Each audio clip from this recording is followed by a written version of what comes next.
형제 여러분, 이렇게 부처님 전에 자리를 함께 해주셔서 대단히 감사합니다.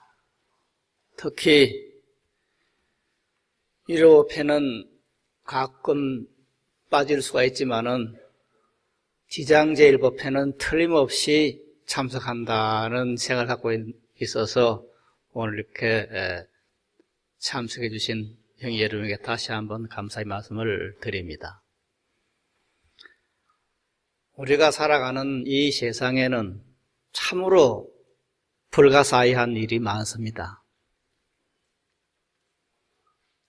요즘은 신도님들의 상담을 그렇게 할 수 있는 기회가 많지 않기 때문에 그렇지 않습니다만은 한참 이제 상담 많이 할 때 보면은 중음신에 덮여가지고 어떤 역적인 그런 영향 때문에 몸이 많이 아픈 그런 사람들을 보게 되고, 그런 분들의 상담을 받다 보면은 참 중음신이라는 것이 도대체 어떻게 생겼는가, 왜 그것이 사람을 힘들게 할까, 병을 일으킬까 하는 그런 생각도 하게 됩니다. 아마 오늘 시장법회 참석하신 형제 여러분께서도 아마 그런 데 신경을 많이 쓰신 분도 계시리라 생각이 됩니다. 그래서 우리가 살고 있는 이 세상은 참으로 불가사의한 일들이 많아집니다. 많습니다. 그 중에서 지금 말씀드린 그런 중음신의 문제, 이것은 더 나아가서 중음신이라는 것이 어떻게 존재하는가, 그것이 왜 병을 일으키는가, 어떻게 하면 낫는가 하는 그런 문제, 더군다나 지옥과 극락이라고 하는, 지옥과 천상이라고 하는 그런 것을 대할 때 보면은 이게 도대체 지옥을 볼 수도 없고 극락을 볼 수도 없기 때문에 인위적으로 말을 해서 그건 다 현상에 있는 지옥 고통을 받으면 지옥이고 극락의 즐거움을 받으면 극락에 사는 것이다, 이렇게 논리를 펴는 분도 있습니다만은 그런 것만은 아니잖아요. 현실적으로 지옥이 아닌 정말 지옥이라는 어떤 것이 있는지도 모르고, 이제 이런 것을 대할 때는 이건 부처님 말씀을 믿는 수밖에 다른 달리 방법이 없다는 생각을 할 때가 많이 있습니다. 그래서 이러한 여러 가지 문제, 이런 불교에서 우리가 살아가는 데서 불가사의한 이런 문제들을 앞에 두고 불교에서는 그 모든 것이 업보다, 업력 때문에 그렇다, 그렇게 말씀을 하죠. 부처님께도 그렇게 말씀하셨고 우리들은 그렇게 알고 있습니다. 업보다, 업력에 의해서 그렇다. 그래서 이 업력에 의해서 이제 어떤 사람은 복되게 살기도 하고, 어떤 사람은 힘들게 살기도 하고, 어떤 사람은 오래 살고, 어떤 사람은 단명을 한다, 그렇게 말을 하고 믿고 있습니다. 이것은 다만 믿을 수밖에 없는 것입니다. 그런데 이렇게 불가사의한 이 업력이라는 이 말, 이걸 두고 두 가지가 있죠. 이 업력이 우리들이 살아가는데 바람직한 삶, 그런 삶을 초래해주는 힘이 있을 때는 그것을 복업력이다, 복된 업력이다 고 말을 하고, 만약 그 반대로 우리들의 삶이 고되고 힘들게 되는 그런 어떤 힘이 있다 했을 때는 그것을 이제 악업력이다, 이렇게 말하겠죠. 그리고 그 복업력을 다른 말로 하면은 이제 공덕력이라고 말을 할 수도 있습니다. 그래서 공덕을 많이 짓자는 그런 말들을 하게 되는데, 이 공덕의 문제와 더불어서 하나 생각나는 것이 바로 부처님의 10대 제자 가운데서 천안제일인 안하율존자의 이야기입니다. 다들 아시겠지만은 천안제일 안하율존자는 원래 용명정진을 해서, 즉 어느 날 부처님께서 법문하시는데 잠시 졸았어요, 안하율존자가. 그러니까 부처님께서 심하게 질책을 하십니다. 너는 어떻게 예? 열애가 법문을 하는데 좋으느냐, 좋을 수 있느냐 하고 질책을 했습니다. 그러니까 그때부터 아라율 존자는 나는 이제 절대 자지 않겠다 해서 자지 않고 그냥 계속 요명정진을 한 겁니다. 그러다 보니까 절대 눈을 안 감으니까 눈에 진물이 나고 점점 이제 눈이 나빠집니다. 그러니까 부처님께서 잠을 자라. 자야 그것이 되는 것이 자지 않서는 안 된다. 이렇게 말씀하지만은 아라율 존자는 끝까지 잠을 안 자고 이렇게 조명정진을 하다가 마침내 눈이 멀어져 버립니다.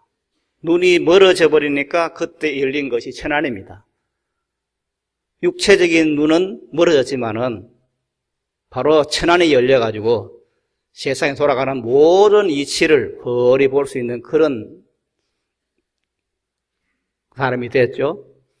그런데 이 천안통이 열렸지만은 그러나 현실적으로 살아가는 데는 여러 가지 제약이 있잖아요. 그래서 어느 날 이 바느질을 하려고 스님들이 가질 수 있는 그런 여러 가지 물건 가운데 바늘과 실이 있어요. 그래서 가사가 헤어진다든가 다른 성부가 헤어진다 하면 그걸 기뻐야 될 거 아니에요. 때문에 이제 아라율 존자가 아마 가사가 헤어진 모양이에요. 그래서 그것을 기우려고 바늘에 실을 깰라 그러니까 육체적인 눈이 없기 때문에 잘 안 끼지잖아요. 그러니까 생각을 합니다. 누구라도 공덕을 짓고 싶은 사람이 있으면은 내 바늘귀를 좀 끼워주면 좋겠다. 이렇게 속으로 생각을 합니다. 그런데 부처님께서는 그걸 아시고 아라율 존자가 지금 이제 공덕이 원하는 사람은 내 바늘이 귀를 좀 꿰어주는 사람이 좀 좋겠다 하는 생각하는 것을 알고 와서 바늘을 끼워주십니다. 그래서 누군가 하고 이렇게 손을 만져보니까 부처님이요. 그러니까 그때 아라율 존자가 하는 말씀이 지금 주변에 나와 있는 그 말입니다. 부처님께서 아라율 존자 한 말입니다. 보면은 부처님의 공덕은 이미 충만되어 있습니다. 무슨 연유에서 복덕을 부르는 공덕을 더 필요로 하고 공덕을 가장 중요하게 여기십니까? 라고 여쭈었다. 그때 부처님께서는 아라율에게 나는 공덕이 이미 충만하다. 하지만 나는 마음 깊이 공덕의 은혜, 공덕의 과보, 공덕의 힘을 알고 있다. 나를 일체중생 중에서 가장 훌륭하게 되는 것을 가능케 한 것은 바로 이 공덕이다. 이 때문에 나는 공덕을 가장 중요하게 인다. 이렇게 말씀을 하십니다. 즉, 이 아라율과 부처님의 문답에서 우리들의 신행생활이 어떻게 되는가, 근본 자세가 어떻게 되는가 하는 것을 짐작할 수가 있습니다. 즉, 우리 삶에서 우리 삶을 보다 넉넉하게 하고, 보다 참되게 하고, 보다 즐거운 삶을 영위하기 위해서는 일단은 공덕을 지어야 한다. 복을 지어야 한다. 그 복을 짓는다는 것이 바로 공덕을 짓는다는 것인데, 그럼 이 공덕을 어떻게 지어서 그것을 쌓아서 우리들의 삶을 복되고 지실되게 그리고 행복하게 만들 것인가 하는 문제가 우리들 앞에 대두됩니다. 즉, 부처님께서도 사실 아라율 존자의 표현처럼 부처님께서는 이미 모든 공덕을 갖추신 분입니다. 그런데도 부처님께서는 나는 공덕을 제일 좋아한다. 세상에서 가장 공덕을 좋아하는 사람이 나다. 이렇게 말씀하시면서 아라율 존자의 바늘에 실을 꿰어주시는 그런 부처님의 말씀입니다. 즉, 부처님도 공덕을 가장 소중히 생각하는데 우리 중생들이야 더할 나위 없겠습니까? 그래서 그 공덕을 많이 지어야 되는데 어떻게 공덕을 지을 것인가? 물론 여러 가지 수행 자체가 공덕을 짓는 그 자체지만은 그 가운데서도 항상 우리들이 제가 법문할 때 말씀드리고 있는 대품 반야경에서는 이 문제와 관련해서 어떤 말이 나오느냐 하면은 이런 말이 나옵니다. 두 번째 문단에 보시면은 대품 반야경 대명품 제 32에는 해서 따옴표가 나옵니다. 같이 한번 읽어보시겠습니다. 선남자 선여인이 반야 바라밀 경건을 다만 서사에서 집에서 공양하는 것만으로서 기억도 하지 않고 읽지도 않으며 염숙도 하지 않고 설하지도 않고 바르게 사유하지 않는다 하더라도 이곳에서는 사람이나 혹은 사람이 아닌 것이 장애를 끼치려고 해도 그 기회를 얻을 수 없다. 왜냐하면 이 반야바람이라는 삼천 대천세계 중에 모든 사왕천에서부터 색구경천의 제천 및 시방의 헤아릴 수 없는 모든 사왕천에서부터 색구경천에 이르기까지 모든 제천에 수호도 있기 때문이다. 이 반야바라밀 무역장소에는 이러한 제천이 전부 찾아와서 반야바라밀을 공양, 공경, 존중, 찬탄, 예배하고 가는 것이다. 이 때문에 선남자, 선여인이 반야바라밀을 단지 서사에서 집에서 공양하는 것만으로서 기억도 하지 않고 읽지도 않으며 염숙도 하지 않고 설하지도 않고 바르게 사유하지 않는다 하더라도 현재 이와 같은 공덕을 얻는 것이다. 네, 거기까지입니다. 자, 지금 반야바라밀에 대한 믿음, 즉 부처님을 믿는 마음이 현세 공덕을 내 것으로 하는 그런 당체가 된다 하는 그 말씀인데,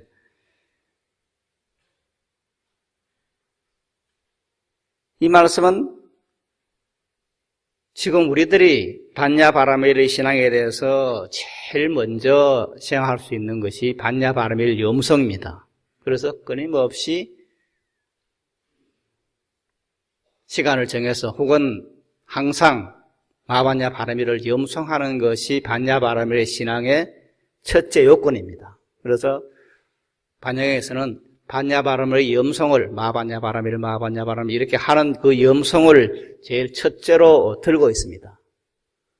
그런데 지금 이 우리들의 함께 합성해 본 이 대용품 32의 말씀을 보면은 그것만이 반야바라밀 염성만 하는 것이 아니라 두 번째 신앙의 형태로서 반야바라밀을 염성하지 않는다 하더라도 반야바라밀의 경건, 이것은 경건이라 했습니다. 이것을 이제 우리가 보통 말할 때는 경전이라 그러죠. 경전을 쓴, 반야경의 경전을 쓴 그 책, 글을 써서 꿰맨 책, 혹은 이것을 그냥 서적에서 파는 반야경이라고 이렇게 좋을 겁니다. 그러니까 건강이든 반야신경이든 이런 반야바라밀에 관한 것을 쓰라고 있는 그런 경전을 다만 모셔서 경전을 모셔두고 서사라 하는 말이 나옵니다만 꼭 서사할 필요는 없고 있는 책을 사서 그 경전을 모셔놓고 여기에서 그 경전을 향해서 찬탄하고 기뻐하고 공양하고 예배하는 그런 것이 있을 때는 한량없는 공덕을 짓게 되고 그 공덕이 우리들의 삶을 조도와 풍요롭게 하고 안락하게 한다는 그 말씀입니다. 여기 왜 그러면은 이렇게 경전을 반야바라밀 염성을 하지 않고 사실은 쉬운 것은 반야바라밀 염성보다 반야바라밀 경전을 예배 공양하기 더 쉽죠. 이시적으로 마반야바라밀 염성을 끊임없이 해라 하면 잘 못해도 끝까지 경전 모셔놓고 거기에 예배 찬탄 공양하는 것이 어려울 것이냐 이렇게 생각할 수도 있습니다. 그러면은 왜 경에서는 반야바라밀을 염성하지 않는다 하더라도 반야바라밀 경전을 모셔두고 예배, 공양, 찬탄하는 것이 공덕을 쌓고 공덕을 내 것으로 하는 그런 당체가 되느냐 하는 이 문제를 생각해 볼 수가 있습니다. 즉 의문을 갖고 생각해 볼 수가 있습니다. 이것은 우리들이 저를 보면 알 수가 있습니다. 저는 설악산 봉정암을 딱 한 번 가봤습니다. 한 번 가봤는데 벌써 뭐 한 30년이 지났습니다만은 그때는 신도들이 그렇게 많이 다니지 않을 때인데 소청봉에서 내려다본 그 봉정암의 전경은 가히 경탄 그 자체였습니다. 아마 봉정암을 다녀오신 분도 소청봉에서 봉정암을 바라보신 경험이 있는지 모르겠습니다만은 그 소청봉에서 바라본 그 봉정암의 전경은 정말 놀랍습니다. 어떻게 이런 첩첩산중에 이렇게 아주 그냥 사방으로 전부 그 설악산의 그 어떤 바위 같은 것이 다 감싸고 있는 그 속에 그야말로 동그랗게 튀어나온 붉어진 그런 어떤 나무가 있는 그런 옥토가 있어서 그곳에 부처님 사리를 모셨을까. 참 옛날 스님들의 그 정성과 그 어떤 그 마음들이 참 놀랍다는 생각을 많이 했습니다. 그러나 이것은 비단 봉정암뿐만 아닙니다. 아마 우리들이 절기하기를 좋아하는, 불자들이 하기를 좋아하는 그런 갓바위 부처님도 마찬가지입니다. 갓바위 부처님이 앉아 계신 그 위치는 정말 어디에 내놔도 빠지지 않을 그런 위치입니다. 그뿐만 아니고 사실 우리나라의 모든 촌경체 그 자리에는 전부가 절에 앉아 있습니다. 왜 옛날 스님들은, 요즘은 지금 이제 우리 불광사도 마찬가지입니다만, 이게 지금 절터를 마련하기가 쉽지 않기 때문에 대중과 가까이 있어야 해서 절터에 대해서 무슨 좌청령 500 같은 거 따지지 않고 그냥 공간이 있으면 절을 짓고 부처님을 모시고 이렇게 있습니다만은 옛날에는 이것이 그렇게 하지 않고 정말 틀을 봤습니다. 정말 풍수에서 가장 좋은 틀을 택해서 거기에다 부처님을 모셨습니다. 부처님 어떻게 모셨느냐?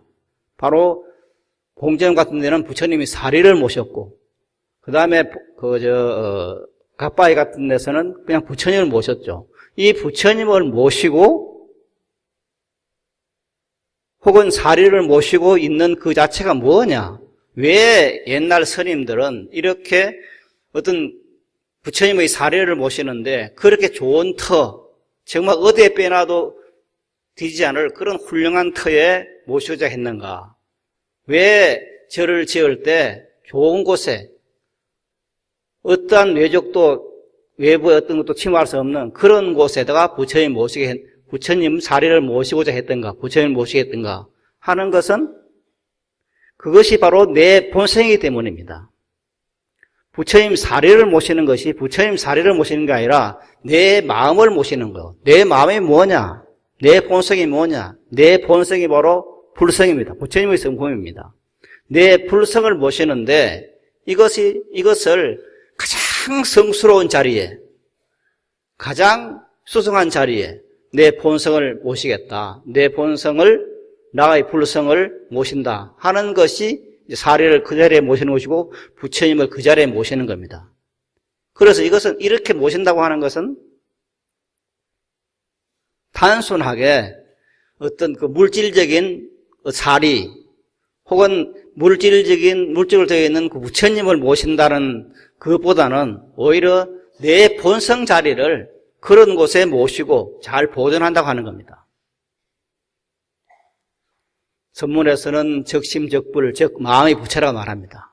부처님을 어디다 모실 것이냐 하는 것은 내 마음의 부처, 내 마음인 부처님을 어디에 모실 것이냐 하는 문제입니다.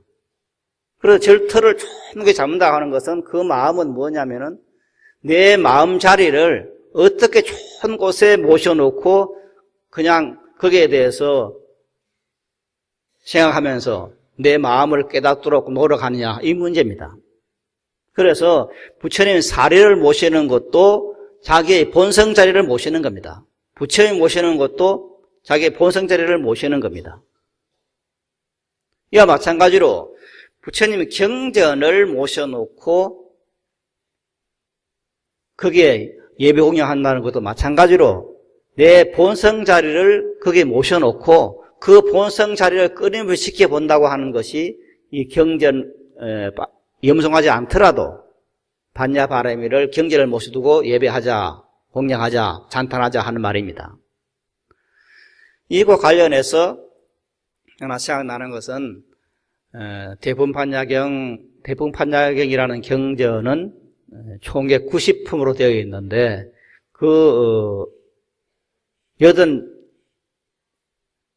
여덟 번째, 아홉 번째 나오는 그 품이 뭐냐면은 상제보살품과 법상보살품이 나옵니다. 이것은 뭐냐면 상제보살이 어느 날 반야바라미를 구하기 위해서 아직 그냥 정진을 잠을 안 자고 어느 산중에서 정진을 하고 있을 때 어느 날 공중에서 소리가 들립니다. 너가 반야바라미를 찾고자 한다면은 동쪽으로, 이것을 모두 동쪽으로 가거라. 그리고 쉬지 않고 동쪽으로 가다 보면은 반야바라미를 만날 수 있다. 이렇게 하는 공책이 들렸습니다.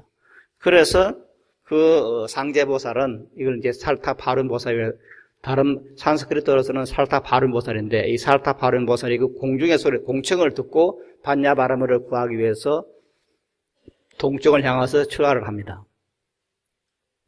그렇게 가다가 출발해서 중간에 막 가던 곤역을 다 치르면서 정말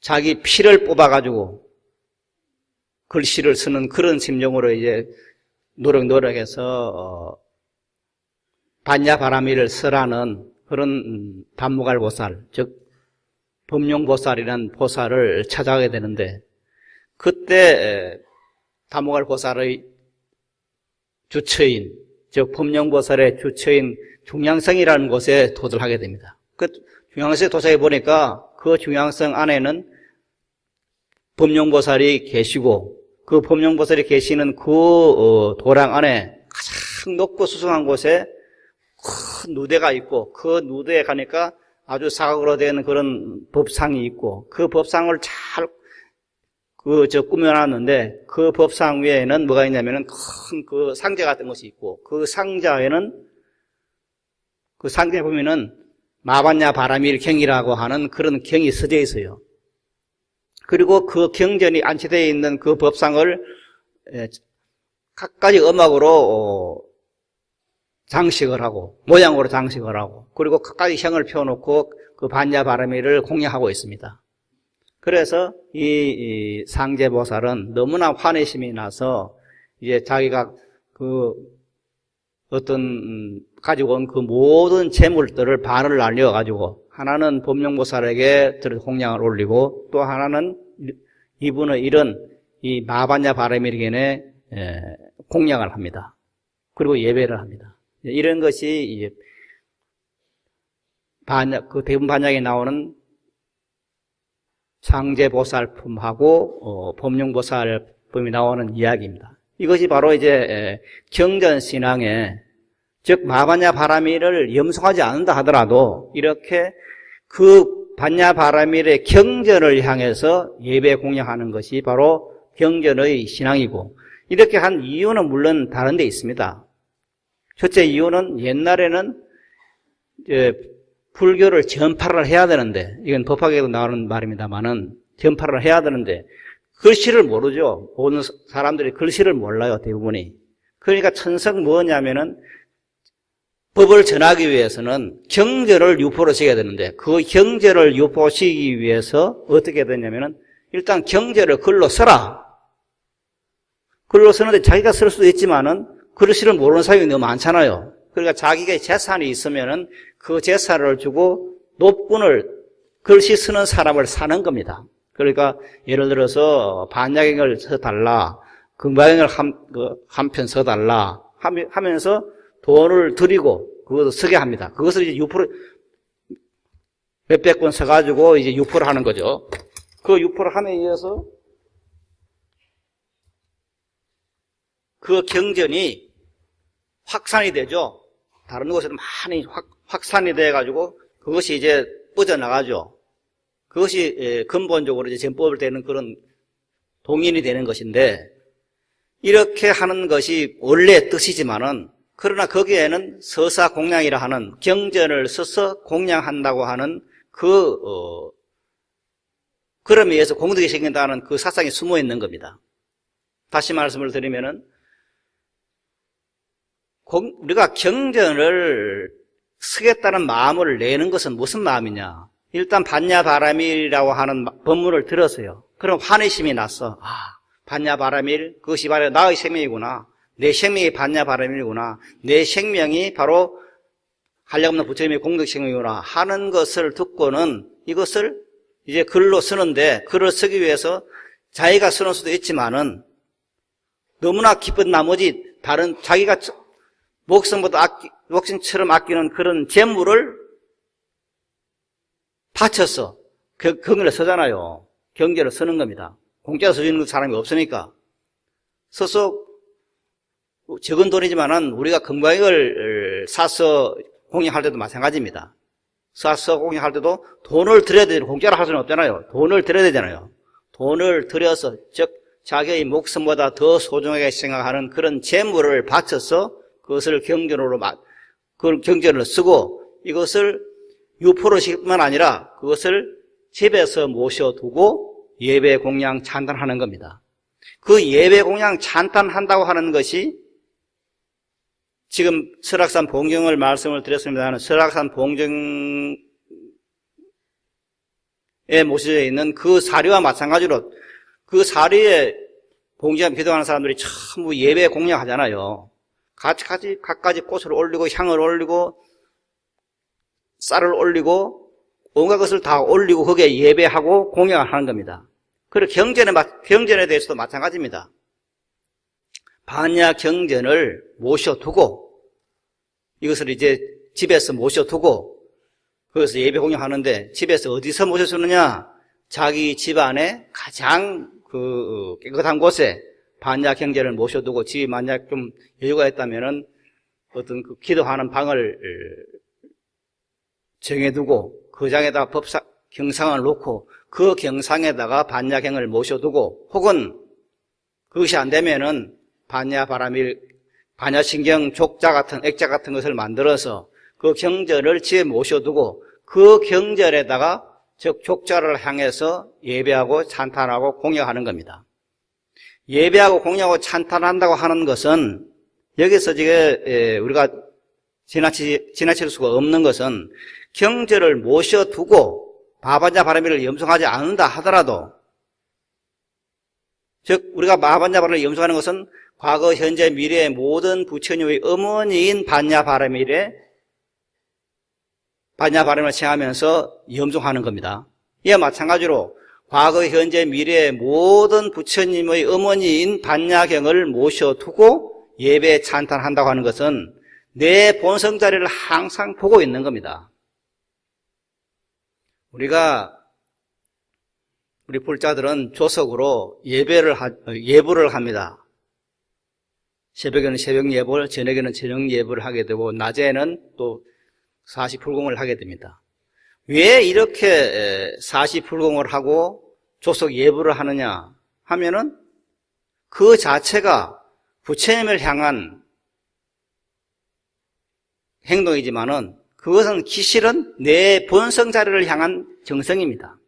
내 본성 자리, 즉 내 본성인 나의 본래 생명인 그 자리, 그 마반야 바라밀을 항상 잊지 않고 있겠다고 하는 겁니다. 결코 내 본성을 잊어버리지 않는다. 항상 내 본성을 생각한다. 그래서 그 생각을 적어도 하루 3번은 해야 된다.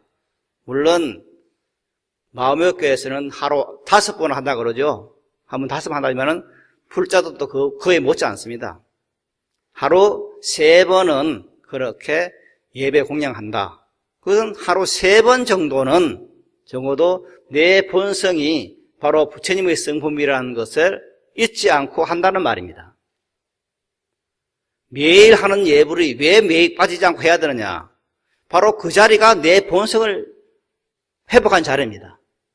일단 우리들이 내 삶을 좀 더 안락하게 하고 참되게 하려면 것은 내 본성 자리를 잊지 않아야 됩니다. 내 본성 자리인 반야바라밀 자리, 불생불멸 불구부정 부정불감인 즉 영원하고 청정하고 모든 것을 다 갖추은 내 본성 자리, 이것을 잊지 않겠다. 그래서 하루에 적어도 3번 정도는 잊지 않고 내 본성 자리를 지켜보겠다 하는 겁니다. 그런 것이 있어가지고 예불을 하는 겁니다. 그래서 예불을 하는 것에 의해서 부처님의 공덕이 막 그냥 예불을 하면은 쏟아지고 예불을 하지 않으면 쏟아지지 않고 하는 것이 아니라 내 본성 자리를 보는 것이 예불입니다. 내 본성 자리를 보는 것이 바로 사시마지를 올리는 이유고, 그렇기 때문에 그 단야바라밀을 집에 모셔두고 예배 찬탄하는 것도 똑같이 끊임없이 예배 공양하는 그 자체에 의해서 내 본성 자리를 끊임없이 놓치지 않고 봐가는 겁니다. 그럴 때 우리들의 삶에는 어떤 것이 닥쳐오느냐, 즉 내가 바라는 내 본성 자리에 감춰져 있는 그런 것이 현실화되는 겁니다. 이것을 탐문하면 현현인데 실질적 현상으로 내 앞에 다가오는 겁니다. 그래서 내가 가지고 있었던 온갖 것들, 그런 것들이 나타나는 거죠. 그래서 우리가 조금 전에 저는 그 업력 가운데서 공덕력, 복업력이 있는가 하면은 악업의 영향이 있다 그랬는데, 실질적으로 우리가 살아가는데 이 업보라고 하는 것, 업력이라고 하는 것은 두 가지의 원칙이 있어요. 하나는 업보라고 하는 것, 내가 지은 바에 의해서 나는 내일부터 시작되는 삶에 금색이 되었든 다음 색이 되었든 아니면 내일이 되었든 그것을 받는 데서, 업력을 받는 데에서, 업보를 받는 데에서는 두 가지의 큰 특징이 있는데, 첫째가 뭐냐 하면은 그건 철저하게 자업자득성이 있습니다. 자업자득성. 내가 지어서 내가 받는 겁니다. 내가 지어서 업보를 내가 받는 것이지, 아버지가 지어서 아들이 받고, 아들이 지어서 아버지가 받고, 남편이 지어서 부인이 받고, 부인이 지어서 남편이 받는다. 그런 법이 없어요. 철저하게 자업자득성입니다. 내가 지어서 내가 받는 겁니다. 그리고 두 번째 원칙이 뭐냐면은 필연성, 업보의 필연성입니다. 업보를 하면 내가 어떤 행동을 했으면은 그 행동은 틀림없이 받는다는 업보의 필연성이 있습니다. 이 두 가지의 어떤 법칙에 의해서 이 업보는 혹은 선업으로 혹은 악업으로 나타나게 하는, 업보로 나타나게 하는데, 그러면 이게 우리들이 악업을 이미 지어놨다면은 그 악업에 의해서 악업보를 받게 되는데, 그럼 이것을 어떻게 요리를 해서 그 악업보를 선업보로 바꿀 것이냐 하는 문제가 하나 생기죠. 내가 지금 과거에 어떤 악업을 지었는지 우리는 알 수가 없습니다. 그럼 내가 지은 그 악업이 있다고 가정했을 때, 그럼 이것을 어떻게 하면 선업으로 바꿀 수 있느냐 하는 방법은 무엇이냐? 이거 이제 업보를 초월하는 방법이 무엇이냐 하는 것입니다. 내가 지은 바 업을 초월해야겠다. 그럼 어떻게 할 것이냐? 제일 좋은 방법이 뭐냐? 지은 바 악업보다는 선업을 크게 만드는 겁니다. 가령 예를 들어서 이건 이제 은행에 예금되어 있는 그런 은행 예금을 시행할 수가 있는데, 어떤 사람이 빚을 졌어요. 빚을 졌는데 그 사람은 예금 통장에 하나도 없어. 예금한 돈이 없어. 그러면은 빚진 사람에게 추궁을 당할 때 방법이 없잖아요. 그냥 무슨 얻어맞든지 무슨 다른 걸 빼앗기든지 그런 수밖에 없습니다. 그런데 똑같이 빚을 졌다 하더라도 그 사람의 통장에 예금이 충분히 있다면은 사실은 빚진 것은 아무런 어떤 장애가 없죠. 가령 예를 들어서 내가 누구한테 5천만 원의 빚을 졌는데 그 5천만 원이 예금 통장에 돈이 한 푼도 없으면 그 5천만 원이라는 빚이 끊임없이 그 사람을 취급해 옵니다. 따라 붙어가지고 그냥 사람을 괴롭힙니다. 그런데 다른 어떤 사람은 똑같이 5천만 원 빚을 졌는데 그 사람 통장에는 무엇이 있느냐? 그 사람 통장에는 지금 1억의 재산이, 통장이 있어. 그러면 똑같은 5천만 원의 빚이지만 그 1억의 통장을 가진 사람은 5천만 원을 하는 그 빚이 어떤 장애도 끼치지 않는 겁니다. 그냥 갚아보면 끝나니까. 바로 이것이 이제 업보를 초월하는 가장 유일한 방법입니다. 그래서 우리가 지금 어떤 악업을 지었는지 지장제를 당해서 맞이해서 부처님 전에 지장보살에 공양 올리고 우리 조상님들의 어떤 왕생 극락을 발언하는 그런 발언을 한다 하면은 우리 조상님이 어떤 업을 지었는지 우리 부모님이 살아계시면서 얼마나 어떤 악업을 지었는지 알 수는 없습니다. 그럼 뭡니까? 이것을 벗어나갈 수 있는 유일한 방법은 뭡니까? 선업의 공덕을 크게 하는 겁니다. 선업의 공덕을. 그 선업의 공덕을 크게 해줌에 의해서 악업이 영향을 끼치지 못하게 하는 겁니다. 그 선업을 짓는다고 하는 게 뭐냐? 돌아가신 조상님들은 선업을 지을 수가 없어요. 왜? 육체가 없기 때문에. 그럼 대신 누가 짓느냐? 대신 후손인, 자손인 내가 복덕을 짓는 겁니다. 그래서 절대로 공짜로 천도제를 안 해줍니다. 안 해줘. 그러면 스님들이 돈을 탐이 나서 공짜로 안 해줍니까? 그건 아니에요. 공짜로 천도제하면 공덕을 지을 수가 없어. 오늘 천도제를, 이제 지장제를 맞아 천도제를 하기 위해서는 다 돈을 냅니다. 요즘 얼마씩 내는지 모르겠습니다. 10,000원을 내는지, 50,000원을 내는지 그걸 모르겠습니다만은 하여튼 돈을 내요. 살아있는 사람이 돈을 내. 그러면 그 공덕은 생깁니다. 그 공덕을 누구한테 돌려주느냐 하면은 조상님에게 돌려주는 겁니다. 그럼 조상님이 공덕을 짓지 못하지만은 내가 지금 지은바 공덕을 돌려줌에 의해서 조상님이 그 공덕을 악업보다도 크게 만들어버립니다. 그러면은 조상님이 설령 지옥에 떨어져 있다 하더라도 더 큰, 극락 갈 수 있는 공덕만큼 더 지어서 그분에게 돌려주면은 그 악업을 받아서 지옥 가는 그것이 소멸돼 버린 거죠. 이것을 이제 이것이 천도제하는 의미인데, 이렇게 우리가 지은 바 모든 악업을 없애는 방법은, 업보를 초월한 유일한 방법은 뭐냐?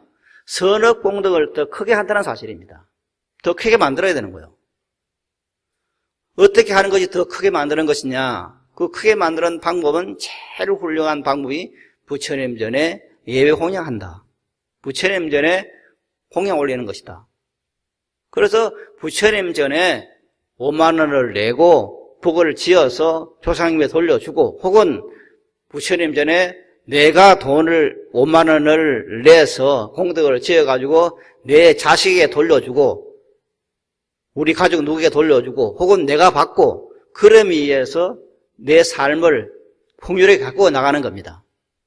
이것은 또한 다른 말로 표현하면은 우리가 업을 지었을 때 그 업이 조금 전에 말씀드린 것처럼 필연성이기 때문에 반드시 내가 어떤 사람에게 1kg의 하중으로 누구를 때렸다고 하면은 틀림없이 다음 생이나 그 뒷날 1kg의 무게로 맞게끔 되어 있습니다. 이것이 이제 업보 필연성입니다. 그런데 이 업보의 필연성 그 자체, 이것을 벗어날 수 있는 유일한 방법이 뭐냐? 내가 지금 현재 1kg의 하중어를 누구를 때렸으면은 다음 날 그 사람에게 그것을 맞는다 했을 때 어느 때 맞을 것이냐? 그것이 필요하죠. 내가 지금 갓난 애기일 때, 초등학교 다닐 때 맞으면은 얼마나 1kg의 하중 맞으면 얼마나 큰 충격이 오겠어요. 그러나 군에 갔을 때쯤 맞으면은 그까지 1kg의 하중 아무것도 아니에요. 그러니까 똑같은 1kg의 하중으로 누굴 때렸고 그 업보에 의해서 내가 맞게 돼 있을 때 내가 어느 때 그것을 맞아야 될 것이냐 하는 것은 굉장히 큰 문제죠. 그런 어느 때 맞을 것이냐 하는 것을 정하는 것이 나요. 이걸 모르면은 무조건 그냥 맞아야 되지만은 이것을 알고 있는 사람은 보고를 지어가지고 그냥 내가 건강할 때 정말 장정일 때 그때 1kg의 하중을 맞으면은 그것이 아무런 그 장애를 끼치지 못해요. 그 사람을 힘들게 하지 못해요. 이렇게 우리들의 공덕력을 이렇게 섬에 의해서 우리들의 삶이 풍요로워지는 것이고 행복해지는 겁니다. 이것이 바로 반야바라밀의 경전을 예배 공양 찬탄하는 겁니다. 그래서 끊임없이 예배 공양 찬탄한다고 하는 것은 그 경전 자체에 대해서 이 경전 자체라는 것은 바로 내 본성 자리입니다. 내 본성 자리에 대해서 끊임없이 예배 찬탄하는 겁니다. 앞에서 예불 하는 이야기를 했습니다만은 경계를 모셔두고 하루 3번 아니라 10번이라도 예배 공양 찬탄한다고 하는 것은 내 본성 자리를 끊임없이 잊지 않고 지켜본다고 하는 겁니다. 그런데 이것이 사실은 우리들의 삶에서 가장 중요한 일입니다. 마반야 바라밀을 염송을 하든 아니면 경제를 모셔놓고 거기서 예배 공양 찬탄하든 끊임없이 내 본성 자리를, 내 본성이, 나의 생명 자리가 반야 바람이라는 것을 잊지 않고 지켜보는 겁니다. 그럴 때 우리 삶은 반야 바람일 그 생명이 나타나는 겁니다. 나타나면서 무엇이 되느냐 하면은 내 스스로 부처님의 한량없는 공덕 속에 내가 놓여 있다는 것을 알게 되는 겁니다. 스스로 부처님의 크신 은혜를 알게 되는 겁니다. 무엇이 부처님의 크신 은혜인가? 아침에 오면서 차 안에서 시향을 했습니다. 무엇이 크신 은혜인가? 어떤 가수가 타타타라고 하는 노래를 했습니다. 이제 나이가 좀 돼가지고 가수 이름을 잊어버렸습니다. 그 타타타 때 보면은 뭐가 있냐면은 알몸으로 태어나서 옷 한 벌은 건졌잖아요. 가사가 있어요. 자, 지금 현재 우리가 이 세상에 올 때는 알몸으로 태어났어요. 알몸으로 태어나서 내가 옷 한 벌뿐만 아니라 얼마나 많은 걸 건졌어요. 많은 것을 지금 갖고 있잖아요. 집도 있고, 재산도 있고, 돈도 있고, 옷도 있고, 명예도 있고, 얼마나 많이 가졌어요. 그런 이것이 뭡니까? 본래 내가 없는 것인데 알몸으로 태어났는데 나한테 이것이 생겼어요. 그러면 이게 내가 입고 먹고 자고 하는 이 모든 것을 지금 이제 다 받았어요. 그러면 이게 누가 줬느냐? 바로 부처님이 주신 겁니다. 부처님 다시 준 거예요. 부처님이 줘서 우리는 그걸 받았어요. 얼마나 많은 걸 받았습니까? 그런데 이것을 사람들은 느끼지 못합니다. 보통 사람들은. 제가 이렇게 말씀을 드리면은 생각해보니까 그러네. 내가 알몸으로 태어나서 참 많이 얻었네. 먹고 살고 그냥 자고 참 많은 거 얻었네. 그런 생각이 들지만은 그거는 누구나 마찬가지인데 뭐 나만 얻었는가 이렇게 생각할 수도 있습니다. 그러나 나만 얻었어요. 다른 사람은 못 얻었어. 당면 문제는 나의 문제입니다. 내가 지금 현재 한량없는 부처님이 크신 은혜에 놓여 있다는 사실을 깨닫는 겁니다. 그런데 그것을 이렇게 설명을 듣고 우리 모두가 부처님의 한량없는 공덕세에 놓여있기 때문에 크신 은혜를 받은 사람이다. 이렇게 설명을 듣고 아는 것이 아니라 내가 마반야 바라밀을 열심히 염송을 하든 아니면은 반야 경전을 모셔두고 지극정성으로 이렇게 잊지 않고 예배 공양 찬탄하든 이렇게 함에 의해서 저절로 내 스스로가 부처님의 크신 은혜를 잊고 있구나. 부처님의 큰 공덕을 잊고 있구나. 내 생명이 바로 마반야 바라밀의 크신 생명이구나 하는 것을 스스로 알게 되는 겁니다. 이것은 법문을 듣고 알면 이건 급격입니다. 내가 마반야 바라밀을 염송함에 의해서 경전을 지극정성으로 공양함에 의해서 이것을 스스로 알아지는 겁니다. 즉 내가 얼마나 부처님의 크신 공덕 가운데 놓여 있는가, 부처님의 크신 은혜가 얼마나 큰가, 거기에 눈이 떠지는 겁니다. 눈이 떠진다. 이 눈을 뜬다는 말에 신경을 써야 됩니다. 붓다라는 말, 부처님이라는 말이 인도말은 붓다인데, 붓다라는 말이 무엇인 말이냐? 우리말로 쉽게 해석하면 눈을 뜬다는 말입니다. 눈을 떠요. 어떻게 눈을 뜨느냐? 내 생명 자리가 한량없는 부처님의 공덕 생명인 그 생명이다 하는 데서 눈을 뜨는 겁니다. 부처님께서 깨닫기 전에는 모든 중생이 업보 중생이고 온갖 괴로움이 성문에 나가면서 보셨던 그 생로병사의 괴로움, 이 모든 괴로움으로 가득 차 있는 줄 알았어요. 그런데 정지를 해서 깨닫고 보니 어떻게 됐냐? 눈을 뜨고 보니 사실은 우리가 업보 중생으로 태어난 것이 아니고 한량없는 공덕 자체에 놓여있다는 데서 눈이 떠진 겁니다. 그래서 우리들은 내 스스로가 부처님처럼 한량없는 부처님의 공덕 생명 속에 놓여있다, 부처님의 크신 은혜 속에 놓여있다 한 그 자체에서 눈이 떠져야 되는 겁니다. 그래서 이것은 이론으로 되는 건 아닙니다. 제가 이렇게 설명을 드리지만은 이건 내 말씀을 듣고 여러분들이 그렇구나, 스님 말을 들으니까 내가 한량없는 공덕 속에 놓여있구나, 부처님의 크신 은혜 속에 놓여있구나, 이렇게 알아서는 그거는 얼마 지나면 잊어버려요. 그런데 열심히 정진을 마바냐 바라미를 염수하는 어느 날 내가 부처님의 크신 은혜 속에 놓여있다는 것을 스스로 알게 되는 겁니다. 그래서 마바냐 바라미를 열심히 하라는 겁니다. 노력해서 해야 이것을 스스로 체득하게 됩니다. 부처님의 크신 은혜에서 놓여있다. 사실 이 은혜라고 하는 이 말은 경에서는 우리들에게 4가지 은혜가 있다, 그렇게 말을 합니다. 첫째는 부모님의 은혜. 왜? 부모님의 은혜가라는 것은 조상님의 은혜인데 나를 있게 했으니까, 내가 지금 이 세상에 태어났기 때문에 우리들은 즐거움도 받고 보람도 느끼고 혹은 성취도 하고 그런 것이 가능합니다. 만약 태어났더라면 그런 것이 가능하지 않습니다. 그리고 그 다음에 이제 은혜가 부모님 은혜 말고 그 다음 은혜가 뭐냐면은 중생의 은혜입니다. 중생의 은혜. 사실 우리들은 많은 사람과 더불어 살아가는데 꼭 사람뿐만 아니라 우리 주변에는 많은 동식물이 있어요. 그 모든 것이 중생이죠. 사람과 중생이 아니라. 그 중생들이 내 주변에 있어서 내 삶을 풍요롭게 하고 복되게 하고 행복해 주죠. 내가 무엇인가 노력을 해서 성취를 하는 그 기쁨을 주는 것이 뭐냐면은 다른 사람들이 있기 때문입니다. 내 혼자 살면은 무슨 재미가 있겠어요? 내가 지금 내 혼자 사는 세상에서 저 무인도에서 100평짜리 아파트를 짓고 산들 무슨 재미가 있겠어요?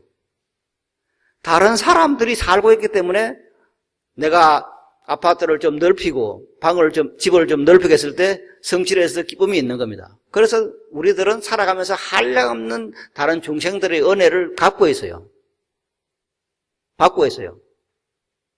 그 다음에 세 번째가 뭐냐면은 세 번째가 바로 국왕의 은혜입니다. 이 국왕의 은혜라는 것은 어떤 정치가의 은혜가 아니라 대통령의 은혜가 아니라 어떤 나를 편안하게 보호해주는 그런 사람들의 은혜입니다. 그래서 그것을 대표로 해서 이제 국왕의 은혜라고 말을 하는데 이건 뭐냐면은 내가 지금 이 세상에 살아가는 데는 어떤 경찰력이라든가 나를 보호해주는 힘이 있어가지고 내가 편하게 살 수가 있지. 경찰이 없다고 하면은 어떻게 됩니까?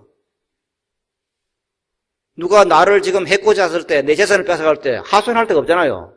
경찰들이 막아주니까 국가 권력이 있기 때문에 그게 가능한 겁니다. 이런 것을 이름해서 이제 국왕의 은혜라 이렇게 말을 하고, 그 다음에 네 번째 은혜가 삼보의 은혜입니다. 부처님과 부처님의 말씀과 그리고 그 말씀을 전해주고 수행을 하고 있는 스님들의 은혜, 이 삼보의 은혜가 있기 때문에 우리들은 세상을 잘 살 수가 있는 겁니다. 그런데 우리가 갖고 있는 이 은혜라고 하는 것이 사실은 이것만 있는 건 아니죠. 한량한 은혜가 있잖아요. 한량한 은혜 속에 우리들은 놓여 있습니다.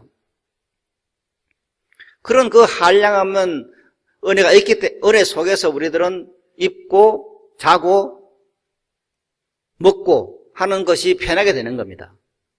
그래서 이런 것을 내 생명이 부처님의 한량없는 공덕의 생이기 때문에 내 삶에는 그런 풍요가 원래 있는 것이다. 나는 세상에 태어날 때 그런 것을 갖고 태어난 것이다 하는 것을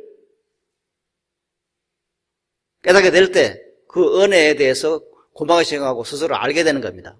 그렇게 이렇게 부처님의 은혜가 가득 차 있다. 부처님의 크신 자비 은혜가 나를 감싸고 있다. 아니, 이 온 우주가 있다고 하는 자체가 크신 은혜구나 하는 것에 눈떠졌을 때 어떤 일이 벌어지느냐, 우리들에게 벌어지는 것이 바로 감사입니다. 감사. 내가 부처님의 한량없는 공덕 속에 놓여 있다, 크신 은혜 속에 놓여 있다 하는 것을 알았을 때 비로소 감사가 있는 것이지, 그 마음이 없으면 감사 마음이 안 생겨요. 누가 돈을 주기 때문에 감사한다, 밥을 주기 때문에 감사한다, 무엇인가 물질적인 건 주기 때문에 감사한다, 그건 아니에요. 원래 지금 현재 내가 이 세상에 발가벗고 태어났는데 살다 보니까 부처님의 크신 은혜 속에서 모든 것을 다 가지고 있어. 감사해요. 아니, 그게 은혜 속에 놓여 있다는 것을 알게 돼요. 그러면 자연스럽게 나오는 것이 뭐냐? 감사한 마음입니다. 참 고맙구나. 생각해 봅시다. 우리가 지금까지 살아오면서 40년이든 50년이든 60년이 되었든 살아오면서 얼마나 많은 은혜를 입었습니까? 그 많은 은혜 속에 살고 있습니까? 그렇게 많은 은혜 속에 살고 있는데 우리가 어떻게 감사하지 않겠습니까? 감사한 마음은 당연히 생기게 되어 있습니다. 이렇게 감사한 마음이 꽉 찼을 때 우리 주변에 내 삶에 어떤 것이 오느냐? 감사는 또 다른 감사를 가져오게 되는 겁니다. 또 다른 감사를. 그래서 감사하는 마음에 또 하는 감사한 일이 생기니까 계속 감사한 일이 그냥 기하급수적으로 늘어나겠죠. 그럴 때 우리는 내 삶 자체가 이제 창조성을 띠게 되는 겁니다. 그래서 우리가 살아가면서 감사한 마음을 부처님께 감사한다, 이웃에 감사한다, 부모에 감사한다 하는 그 감사한 마음이라고 하는 것은 소극적인 관념이 아닙니다. 가장 적극적인, 가장 창조적인 행위라는 것이 바로 이 때문입니다. 지난주에 말씀을 드렸는지 모르겠습니다만은 우리가 부처님, 돌아가신 조상님께 감사를 드린다 하는 것은 오늘 지장제를 맞아 조상님을 천도하는 것을 의식을 하고 돈을 내고 천도를 한다 하는 것은 어떤 영적인 문제 때문에 그런 건 아닙니다. 영적인 문제를 그냥 다루어서 조상님께 그냥 연보를 해두려고 하면은 그 영적인 어떤 것이 복을 받아서 좋은 곳에 선처에 태어날 것이다. 이런 얄팍한 것은 아닙니다. 근본적으로는 감사한 마음입니다. 자기를 태어나게 해준 조상님께 감사한 마음이 나지 않은 사람이 누구한테 감사하겠습니까? 내가 태어난 자체에 대해서 감사한 마음이 없는 사람이 누구한테 감사하겠어요? 그런 일은 있을 수가 없습니다. 그래서 조상님께 감사한다, 부모님께 감사한다는 근본적인 뜻이 있어요. 그 감사를, 부모님에 대한 감사가 되었을 때 비로소 다른 사람에 대해 감사한 마음이 생기는 겁니다. 그래서 이렇게 적극적인 감사의 마음이 나왔을 때 내 현실 생활에서 감사는 기하급수적으로 늘어나게 되고, 그래서 감사는 소극적인 관념이 아니라 우리들의 삶을 창조로 열어가는 가장 적극적인 하나의 행위가 되는 겁니다. 이렇게 내 생명 자리가 본래 한량없는 공덕 생명인, 부처님이 공덕 생명인, 자비 공덕 생명인 그런 것이라는 것을 깨닫고 알고 깨달을 때, 알 때 지금 말씀드린 것처럼 그런